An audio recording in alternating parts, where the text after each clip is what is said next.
आप देख रहे हैं 07 टाइम स्टोरी। आज की स्टोरी का नाम है रूम नंबर 13।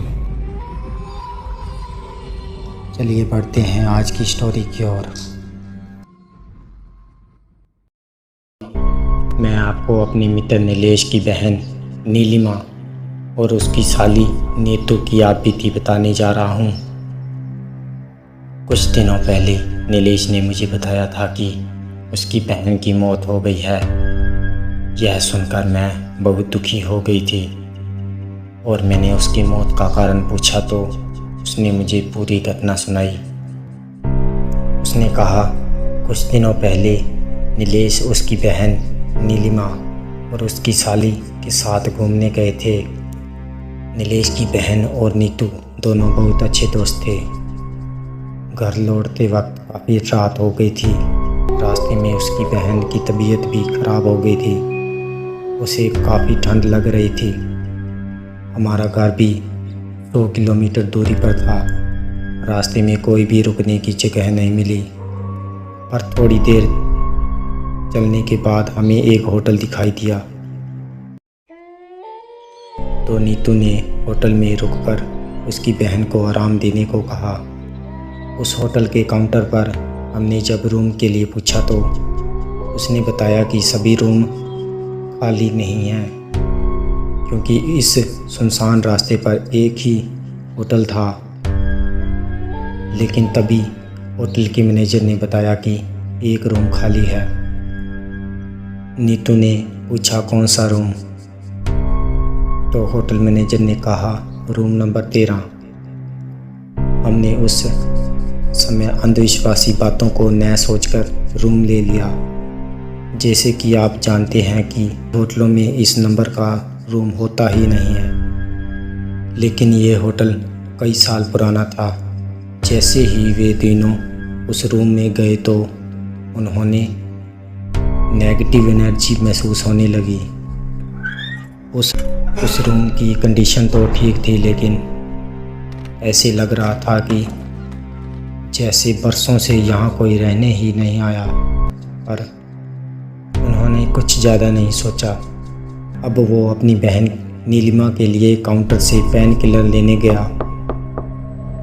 काउंटर से टैबलेट लेकर जैसे ही रूम में आया तो उसने देखा कि उसकी बहन बालकनी में खड़ी बातें कर रही है। नीलेश ने सोचा नीतू और उसकी बहन दोनों बालकनी में बातें कर रही होंगी, लेकिन जैसे ही उसके पास गया तो उसकी बहन के अलावा और कोई नहीं था। उसने अपनी बहन से पूछा कि तुम किससे बातें कर रही हो, तो उसने सिर्फ सिर हिलाकर मना कर दिया। तभी नीतू बाथरूम से आई। नीलेश घबरा गया कि अगर नीतू बाथरूम में थी तो नीलिमा किससे बात कर रही थी।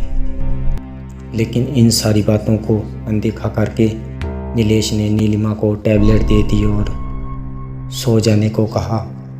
अब नीतू और नीलिमा दोनों बेड पर सो गए और नीलेश सोफे पर सो गया।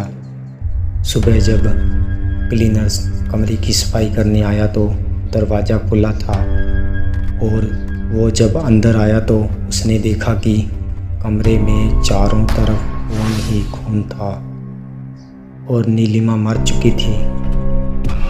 क्लीनर ज़ोर से चिल्लाया तो मेरी नींद खुल गई और मैंने देखा कि नीलिमा की मौत हो चुकी थी और नीतू बेहोश पड़ी हुई थी। नीलेश ज़ोर ज़ोर से रोने लगा और मैनेजर को बुलाया। मैनेजर ने ये सब देखकर एम्बुलेंस को फ़ोन किया और दोनों को हॉस्पिटल ले गए। नीलिमा तो मर चुकी थी, लेकिन नीतू को थोड़ी देर में होश आ गया। जैसे ही नीतू को होश आया तो उसके पीछे उसकी बहन की आत्मा खड़ी हुई थी, जो उससे बोल रही थी कि तूने मुझे मार डाला। यह कहकर वो गायब हो गई और नीलिमा काफ़ी बुरी तरह से डर गई। अब नीलेश ने नीतू से सारी घटना पूछी तो उसने बताया कि रात को जब मैं पानी पीने उठी तो उसने देखा कि नीतू फिर से बालकनी में बैठी हुई थी और कुछ बड़बड़ा रही थी और मैं जैसे ही उसके पास गई और उससे पूछा कि यहाँ क्या कर रही हो, तो उसने मुझे ज़ोर से धक्का दे दिया और मेरा सर दीवार से टकरा गया और मैं बेहोश हो गई। इसके अलावा मुझे कुछ याद नहीं है। अगले ही दिन नीतू हॉस्पिटल से छूटी तो नीलेश के साथ उस होटल में गई और उसने काउंटर पर मैनेजर से बात करने को कहा, तो उसने बताया कि उसकी घटना के दूसरे दिन मैनेजर की मौत हो गई थी। ये बात सुनकर वे दोनों शॉक हो गए। फिर उन्होंने क्लीनर से माजरा समझने की कोशिश की तो उसने बताया कि आप जिस रूम में रुके थे वो प्रेत बाधित था और रात को वहाँ कोई नहीं रुकता, लेकिन मैनेजर ने पैसों के चक्कर में आपको वो रूम दे दिया। इस रूम में पहले भी 2 मौतें हो चुकी है।